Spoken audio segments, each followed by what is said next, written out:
It wasn't an algorithm. You need to understand that first. The images and sounds you were shown, the cryptic numbers that appeared in your recommendations, that was a signal, a tuning fork resonating with something already inside of you. You were chosen because you are one of the few who senses that the reality we see is just a fraction of the whole story, a beautiful, hypnotic, but fragmented echo. For months, you've been collecting those echoes, feeling their power without understanding the source. Consider this video the first translation of that source. This is not another theory or a guess. This is the blueprint, the very architecture of the philosophy you've been subconsciously drawn to. What you are about to see is the key that elevates you from a mere spectator of the mystery to an active participant in its unfolding. The puzzle pieces are in your hands. Now, let's begin to assemble them.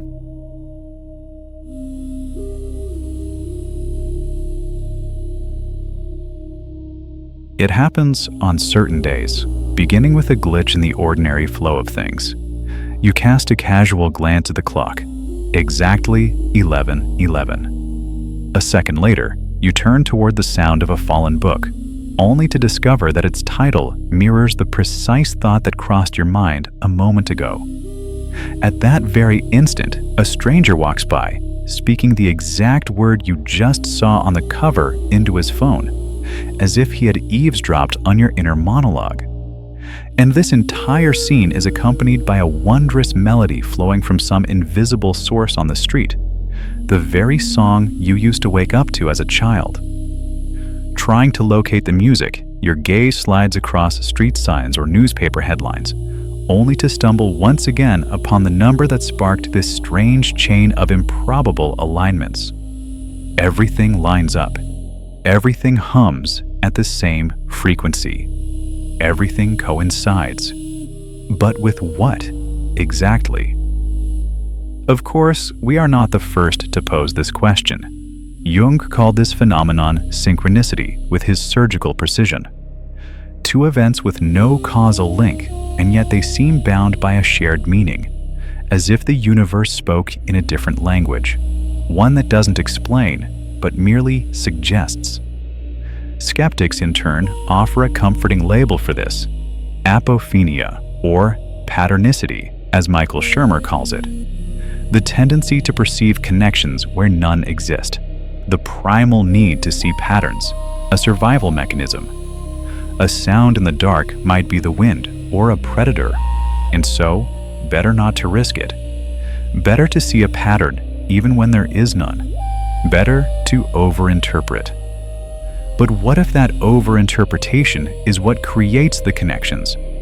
What if it's the gaze, your gaze, that weaves the net? And the most interesting thing, actually, isn't that everything seems connected.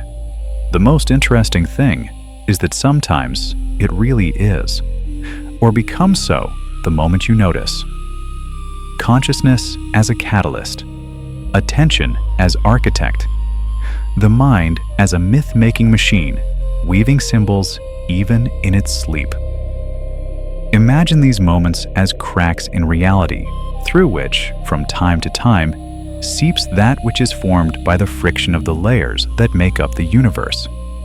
A word that returns, a number that follows you, an object found by chance that fits perfectly with a dream. It's just your mind, they say. But who can truly draw a clean line between what's inside and what's outside, between perception and the world?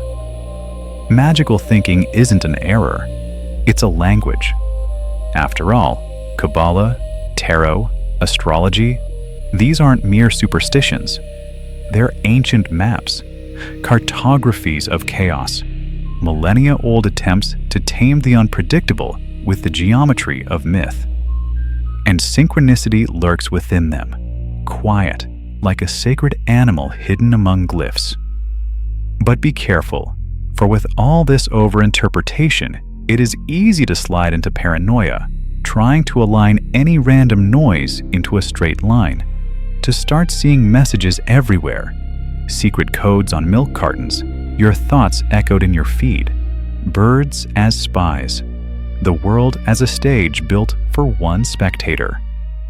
That's where the boundary lies, between revelation and delusion, between vision and hallucination, between the slanted smile of the universe and the distorted mirror of your own anxiety.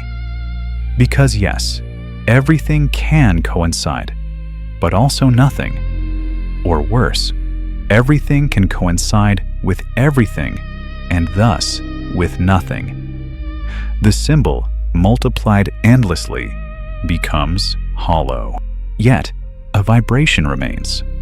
The feeling that some coincidences possess genuine meaning, that they're not just chance games, but fertile errors. Like bugs in a too-perfect code. Like anomalies in a simulation starting to fray. Remember that time you thought of someone and they wrote to you? Or when a meaningless detail triggered an entire chain of improbable events? Sure, we can call it selective memory or confirmation bias, but we can also, just for a moment, imagine it's a door that only opens sideways, at the edges, in backlight. Coincidences don't say anything, but they point. And the secret, maybe, is just this: not to decipher, but to feel.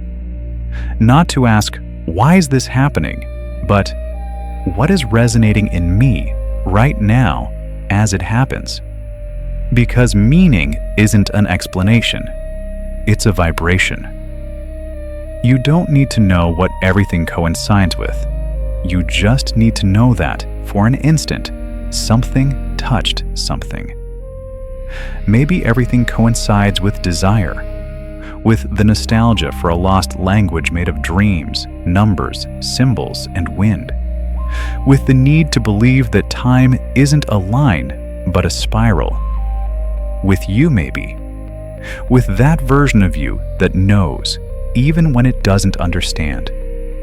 With the you that smiles at a sign for no reason and keeps walking even as the map dissolves in your hands. Because sometimes, not always, but often enough, something answers.